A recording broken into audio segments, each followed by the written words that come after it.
കർണാടക സംസ്ഥാനത്തെ ദക്ഷിണ കന്നഡ ജില്ലയിലെ നേത്രാവതി നദീതീരത്ത് ദിനം പ്രതി എന്നോണം ശവശരീരങ്ങൾ കാണപ്പെടുകയാണ്. ആരാണ് ഇതിന് പിന്നിൽ? എന്താണ് ഈ സീരിയൽ കൊലകൾ നടക്കാനുള്ള കാരണം? അജ്ഞാതമായി തുടരുന്ന കൊലപാതകങ്ങൾ ഒരുപക്ഷെ ഭൂതപ്രേതാദികളാകുമോ നൂറ്റാണ്ടുകളുടെ പഴക്കമുള്ള ഈ ക്ഷേത്ര സന്നിധിയിലെ ദുർനിമിത്തങ്ങൾക്ക് കാരണം?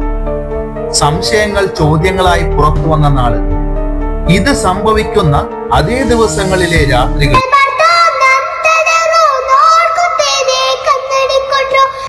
ഈ സംഭവങ്ങൾ സ്ഥിരമായി സംഭവിക്കുന്നതിനാൽ സംശയങ്ങൾ ഉണ്ടായിരുന്നുവെങ്കിലും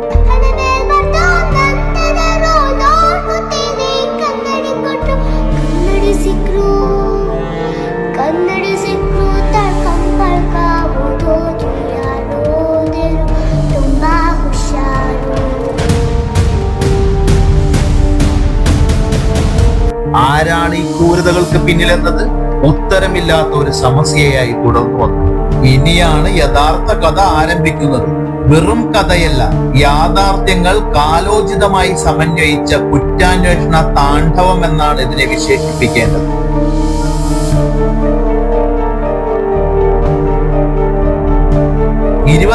ഫെബ്രുവരി 2025 ഇദ്ദേഹം ചെയ്ത കുപ്രസിദ്ധമായ സൗജന്യ മർഡർ കേസിലെ സാക്ഷി വിസ്താര വീഡിയോ വൈറലാവുകയും അതിലൂടെ ഈ കേസിൽ കീഴ്ക്കോടതി കണ്ടെത്തിയ സാഹചര്യ തെളിവുകൾ ഒത്തുപോകുന്നു എന്നതിൽ ബഹുമാനപ്പെട്ട കർണാടക ഹൈക്കോടതി കുറ്റാരോപിതരായവരെ തുടർ വിചാരണയ്ക്ക് അനുവദിച്ചുകൊണ്ട് ഉത്തരവിറക്കുകയുണ്ടായി.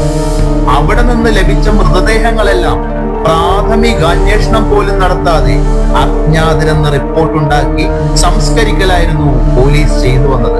ഏതാണ്ട് 14 മില്യൺ വ്യൂ ഒരാഴ്ച കൊണ്ട് നേടിയ ഇദ്ദേഹത്തിന്റെ വീഡിയോയിലൂടെ 17 വയസ്സുകാരി സൗജന്യയുടെ 2012 നടന്ന ദുരൂഹ മരണത്തിലെ പ്രതിയെ വെളിച്ചത്ത് കൊണ്ടുവരുവാൻ സാധിച്ചു.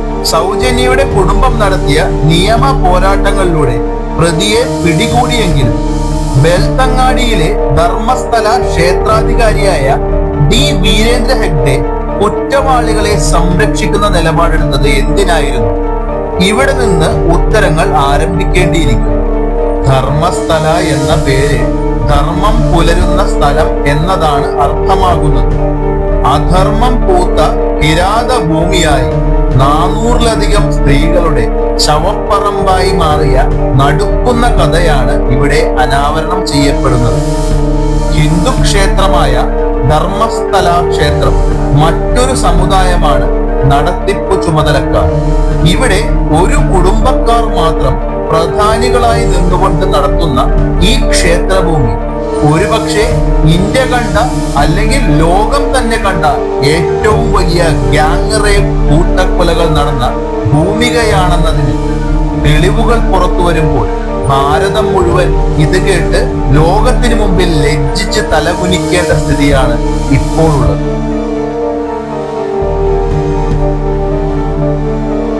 1995 മാണ്ഡ്യ ജില്ലയിലെ ചിക്കഹള്ളിയിൽ നിന്നുള്ള ദളിത് ബാലനായ ഭീമ പഠനത്തിനുള്ള തന്റെ താല്പര്യക്കുറവ് കാരണം ജോലി അന്വേഷിക്കുകയാണ്.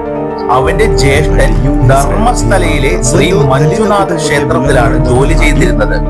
ജോലി ആവശ്യം പറഞ്ഞ ഭീമയെ ജ്യേഷ്ഠൻ ധർമ്മസ്ഥലയിലേക്ക് കൂട്ടിക്കൊണ്ടു പോവുകയും അവിടെ ജോലി തരപ്പെടുത്തി നൽകുകയും ചെയ്തു. നേത്രാവതി നദിയിലെ സ്നാനഘട്ടം ക്ലീൻ ചെയ്യലായിരുന്നു അവന് ലഭിച്ച ജോലി. നല്ല രീതിയിൽ ശമ്പളം, താമസം എന്നിവ ലഭ്യമായതിനാൽ ആദ്യഘട്ടത്തിൽ ഭീമ സന്തോഷവാനായിരുന്നു.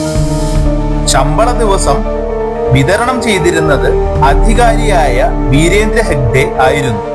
ബാക്കി എല്ലാവർക്കും ശമ്പളം കയ്യിൽ കൊടുക്കുമ്പോൾ ദളിതനായ ഭീമയ്ക്ക് മാത്രം അകലെ വെച്ച് എറിഞ്ഞു കൊടുക്കുന്ന രീതിയായിരുന്നു അയാൾക്ക്.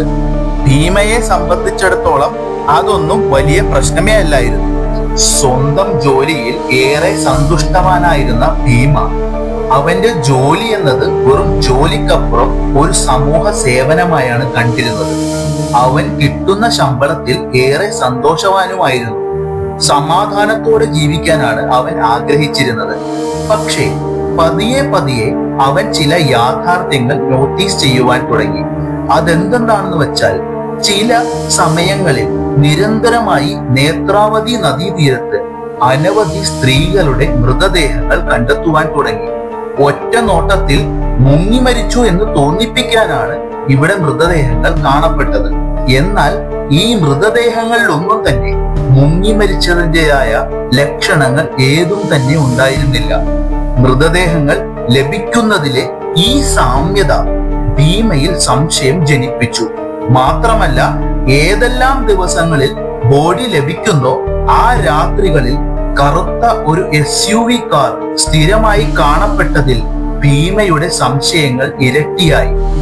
ഈ കാർ എപ്പോഴെല്ലാം കണ്ടുവോ അതിനു പിറ്റേ ദിവസം ഒരു സ്ത്രീയുടെ മൃതദേഹം ലഭിച്ചതാണ് സംശയങ്ങൾ ഇരട്ടിക്കുവാനുള്ള കാരണം.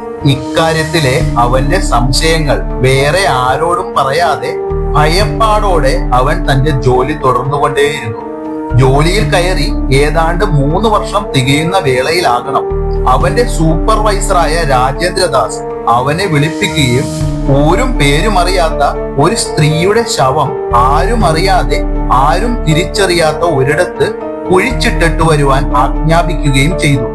അവൻ ജോലി പോയാലോ എന്ന ഭയത്താൽ മനസ്സില്ലാ മനസ്സോടെ ആ ശവം മറവ് ചെയ്തു. പിന്നീട് സംഭവിച്ചത് എന്തെന്നാൽ ഈ സൂപ്പർവൈസർ ദിനം പ്രതി ഭീമയെ വിളിക്കുകയും ഓരോ ശവങ്ങൾ മറവ് ചെയ്യാൻ ആവശ്യപ്പെടുകയും ചെയ്യാൻ തുടങ്ങി. ഭീഷണിക്ക് വഴങ്ങി വിവിധ പ്രായത്തിലുള്ള അനേകം സ്ത്രീകളുടെ മൃതദേഹങ്ങൾ ആർക്കും തിരിച്ചറിയാനാകാത്ത രീതിയിൽ അവൻ മറവ് ചെയ്തുകൊണ്ടേയിരുന്നു. ചില സമയങ്ങളിൽ ഒരെണ്ണം കുഴിച്ചിട്ടിട്ട് അല്പം റെസ്റ്റ് എടുക്കുമ്പോഴാവണം ഉടനെ വരും അടുത്ത കോൾ, വീണ്ടും ഒരെണ്ണം ധൃതിയിൽ മറവ് ചെയ്യണം എന്ന് പറഞ്ഞു. താൻ മറവ് ചെയ്യുന്ന ഓരോ ശവവും ക്രൂരമായി റേപ്പ് ചെയ്യപ്പെട്ട പെൺകുട്ടികളുടേതാണെന്ന് തിരിച്ചറിഞ്ഞ അവൻ ആകെ നിരാശനായി. കുറ്റബോധം വേട്ടയാടിയ അവൻ ഒരു ദിവസം സൂപ്പർവൈസർ വിളിച്ചപ്പോൾ ഞാനിനി ഈ പണി ചെയ്യില്ല എന്ന് അയാളോട് തീർത്തു പറഞ്ഞു. അയാൾ ഉടനെ അവനെ ഭീഷണിപ്പെടുത്താൻ തുടങ്ങി. അനുസരിച്ചില്ലെങ്കിൽ തുണ്ടം തുണ്ടമാക്കി വെട്ടിക്കൊല്ലും. ഇവിടെ നിയമവും പോലീസും നീതിയുമൊക്കെ വീരേന്ദ്ര ഹെഗ്ഡെയാണ് നോക്കുന്നത്. സർക്കാർ പോലും അവരാണ് നിയന്ത്രിക്കുന്നതെന്നെല്ലാം ഭീഷണിയുടെ സ്വരത്തിൽ ഭീമയോട് അയാൾ പറഞ്ഞു തീർത്തു. വീരേന്ദ്ര ജെയിനിനോട് കൂറുള്ള ഈ പോലീസുകാർ ഇക്കാര്യത്തിൽ ഒരു അന്വേഷണവും നടത്തിയില്ല എന്ന് മാത്രമല്ല, അയാളുടെ കയ്യിൽ നിന്ന് പാരിതോഷികങ്ങൾ സ്വീകരിക്കലും പതിവാക്കിയിരുന്നു. പിന്നെ എങ്ങനെയാണ് ഈ കൊലപാതക പരമ്പര പുറത്തറിഞ്ഞത്? നമുക്ക് അതൊന്ന് പരിശോധിച്ചിട്ട് വരാം. വർഷം 2010 ധർമ്മസ്ഥലയിലെ ഒരു പെട്രോൾ പമ്പിൽ നിന്നും സുമാർ 200 മീറ്റർ മാറി ആരും കടന്നു ചെല്ലാറില്ലാത്ത ഒരു കുറ്റിക്കാട്ടിൽ ഒരു പെൺകുട്ടിയുടെ മൃതദേഹം കണ്ടുകിട്ടുന്നു. ആരോ ബ്രൂട്ടലായി റേപ്പ് ചെയ്തു കൊന്ന ആ പെൺകുട്ടിയുടെ മൃതദേഹത്തിൽ മേൽവസ്ത്രമായ ഷർട്ട് മാത്രമേ ഉണ്ടായിരുന്നുള്ളൂ. പാവാടയോ അവളുടെ അടിവസ്ത്രങ്ങളോ ഒന്നും തന്നെ ഉണ്ടായിരുന്നില്ലതാനും. സ്കൂൾ ബാഗ് ധരിച്ച നിലയിൽ കിടന്ന ആ മൃതദേഹത്തിനരികിൽ പുസ്തകങ്ങൾ ചിതറിക്കിടക്കുന്നുണ്ടായിരുന്നു. ഈ പെൺകുട്ടിയുടെ മൃതദേഹം മറവ് ചെയ്യുവാനായി അധികൃതർ ഭീമയെയാണ് ഏർപ്പാട് ചെയ്തത്. ഭീമ അവിടെ എത്തുന്ന നേരം പോലീസും ഉണ്ടായിരുന്നു. അവർ കുഴികുത്തി മൂടുവാൻ ഭീമയെ ഏർപ്പാട് ചെയ്തു. അതിനു മുമ്പായി അവിടെ കിടന്ന പുസ്തകങ്ങളിൽ നിന്ന് ആ പെൺകുട്ടിയുടെ അഡ്രസ് വായിച്ചിരുന്നു. ഭീമ പറഞ്ഞു, സാർ, നമുക്ക് അഡ്രസ് അറിയാമല്ലോ. അവളുടെ ബന്ധുക്കളെ വിളിച്ച് അവൾക്ക് വേണ്ടി ശേഷക്രിയകൾ ചെയ്യാമല്ലോ എന്ന് പറഞ്ഞു. എന്നാൽ അതൊന്നും പോലീസ് ചെവിക്കൊണ്ടതേയില്ല. അങ്ങനെ നാളുകൾ ഏറെ കടന്നുപോയി. ഒരിക്കൽ അധികൃതർ ഭീമയെ വിളിച്ച് ഒരിടത്ത് ഒരു ബോഡി കിടക്കുന്നു, അത് മറവ് ചെയ്യണം എന്ന് ആവശ്യപ്പെട്ടു. അവർ അറിയിച്ച സ്ഥലത്തെത്തിയ ഭീമ കണ്ടത് ഏതാണ്ട് 20 വയസ്സുള്ള പെൺകുട്ടിയുടെ മൃതദേഹമാണ്. അതിന്റെ മുഖം ആസിഡ് ഒഴിച്ച് കത്തിച്ച നിലയിലായിരുന്നു. ഈ കാഴ്ചയിൽ ഭീമ ഒരു നിമിഷം ഓർത്തു നിന്നു. ഈ പെൺകുട്ടിയെ ഞാൻ ദേവസ്ഥാനത്ത് വെച്ച് കണ്ടിരുന്നല്ലോ എന്ന്. അവർ മൈസൂരിൽ നിന്ന് വന്നതാണെന്നും അവൻ അറിയാമായിരുന്നു. ദേവസ്ഥാനത്ത് കണ്ട അതേ പെൺകുട്ടി ഇതാ വെറും ശവമായി തന്റെ മുന്നിൽ. അവളുടെ ആഭരണങ്ങളെല്ലാം നഷ്ടപ്പെടുകയും അവളുടെ ശരീരത്തിൽ മൾട്ടിപ്പിൾ ഫ്രാക്ചർ സംഭവിക്കുകയും ചെയ്തിരുന്നു. അവൾ ക്രൂരമായി റേപ്പ് ചെയ്യപ്പെട്ടിരുന്നു. ദേവസ്ഥാന സൂപ്പർവൈസർ അവനോട് പറഞ്ഞത് ബോഡിയും അവളുടെ മറ്റു സാധനങ്ങളും വെവ്വേറെ കുഴിച്ചിടണം എന്നുള്ളതായിരുന്നു. അങ്ങനെ നാളുകൾ കൊണ്ട് വിവിധ പ്രായങ്ങളിലുള്ള അനേകം സ്ത്രീകളുടെ മൃതദേഹങ്ങൾ അവന് മറവ് ചെയ്യേണ്ടതായി വന്നു. പിന്നീട് കൊലപാതകങ്ങൾ സ്ത്രീകളുടേത് മാത്രമല്ല, ദേവസ്ഥാന യാചകരും ദേവസ്ഥാനത്ത് പ്രാർത്ഥനയ്ക്കെത്തുന്ന വയോധികനുമടക്കം ഒട്ടേറെ പേർ കൊല്ലപ്പെടുകയുണ്ടായി. ക്ഷേത്ര മാനേജ്മെന്റ് അവിടെയുണ്ടായിരുന്ന എല്ലാ ഭിക്ഷാടകരെയും പിടികൂടി പുറത്താക്കുവാൻ തീരുമാനിച്ചു. അതിനാൽ ഭീമയും ഇതിനോടൊപ്പം കൂടേണ്ടതായി വന്നു. പലരും പല വഴിക്ക് പോയെങ്കിലും മംഗളൂരുവിന് ടിക്കറ്റ് എടുത്തുവിട്ട ഒരു യാചകൻ തിരികെ ധർമ്മസ്ഥലയിൽ എത്തുകയും ശേഷം അയാളെ പിടികൂടുകയും ചെയ്തു. പിന്നീട് ഭീമയ്ക്ക് അയാളെ കൂടി കുഴിച്ചു മൂടേണ്ടതായി വന്നു. അങ്ങനെ ഭീമ കുഴിച്ചുമൂടിയ ശവശരീരങ്ങൾക്ക് കയ്യും കണക്കുമില്ല. വലുപ്പച്ചെറുപ്പമില്ലാത്ത സ്ത്രീകളെയും പെൺകുട്ടികളെയും മറ്റും ധർമ്മസ്ഥലയുടെ നാനാദിക്കുമറിയുന്ന ഭീമ കുഴിച്ചു മൂടിക്കൊണ്ടേയിരുന്നു.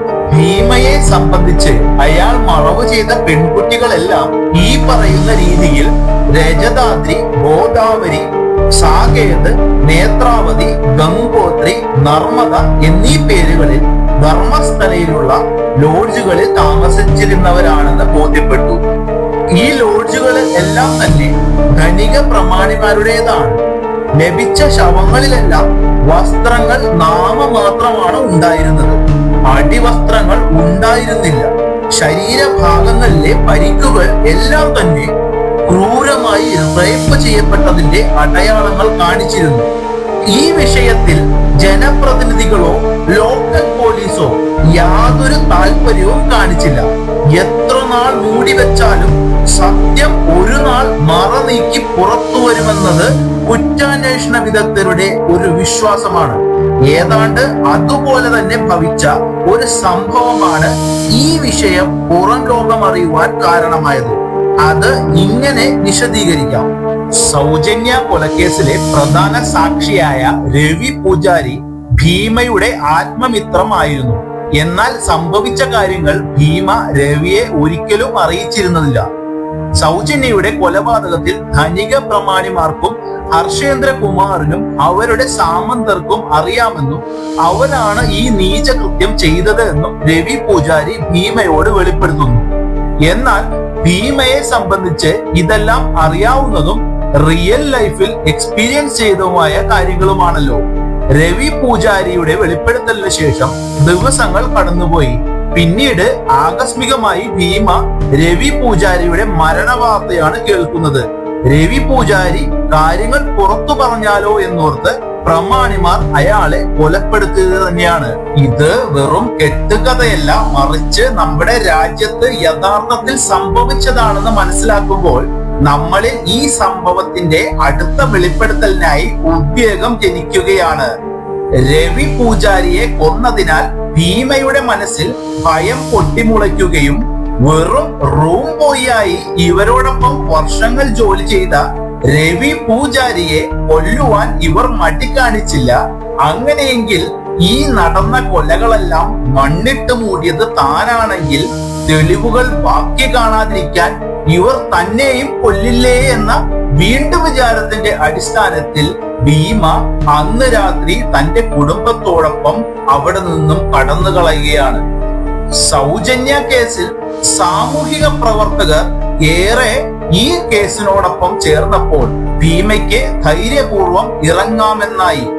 ഇവിടെ സാക്ഷി സംരക്ഷണ നിയമത്തിന്റെ അടിസ്ഥാനത്തിൽ അദ്ദേഹം നടത്തിയ വെളിപ്പെടുത്തലുകളുടെ ഗൗരവം മനസ്സിലാക്കിക്കൊണ്ട് അദ്ദേഹത്തിന് തക്കതായ സംരക്ഷണം നൽകുവാൻ സർക്കാർ ബാധ്യസ്ഥരാണ്. സംരക്ഷണം കിട്ടുമെന്ന് ഉറപ്പായാൽ താൻ ബെൽത്തങ്ങാടിയിലേക്ക് തിരികെ പോകുമെന്നും താൻ മറവ് ചെയ്ത സ്ഥലങ്ങൾ കൃത്യമായി കാണിച്ചു കൊടുക്കുമെന്ന് ഭീമ അന്നേ തന്നെ പറഞ്ഞിരുന്നു. പറഞ്ഞതുപോലെ തന്നെ മൃതദേഹങ്ങൾ മറവ് ചെയ്തിരിക്കുന്ന സ്ഥലങ്ങൾ കുഴിച്ച് അവിടെ നിന്ന് ലഭിച്ച തെളിവുകളായ അസ്ഥിപഞ്ജരങ്ങളോടെ ഭീമയും സറണ്ടർ ആവുകയാണ് ചെയ്തത്. ഇതിന്റെ അടിസ്ഥാനത്തിൽ ഈ 33 വർഷങ്ങൾക്കിടെ സംഭവിച്ച എല്ലാ കൊലകൾക്കും തെളിവ് കണ്ടെത്തി അതിലെ ഇരകൾക്ക് നീതി ലഭിക്കും വരെ പോരാടും എന്നതാണ് സാമൂഹിക സംഘടനകളും സന്നദ്ധ പ്രവർത്തകരും ഒരുപോലെ പറയുന്നത്. ഇതിന്റെ എല്ലാത്തിന്റെയും പിന്നിൽ ദേവമാനവ, വീരേന്ദ്ര ജെയിൻ, ഹർഷേന്ദ്ര ജെയിൻ എന്നിവർ തന്നെയാണെന്ന് തെളിവുകൾ സ്വയം സാക്ഷ്യപ്പെടുത്തുന്നു. ഈ വിലയിരുത്തലുകൾക്കപ്പുറം നമുക്കറിയാത്ത വലിയൊരു ട്വിസ്റ്റ് ഈ കേസിൽ ഉണ്ടോ എന്ന് നമുക്കറിയില്ല. അത് കാലം തെളിയിക്കട്ടെ.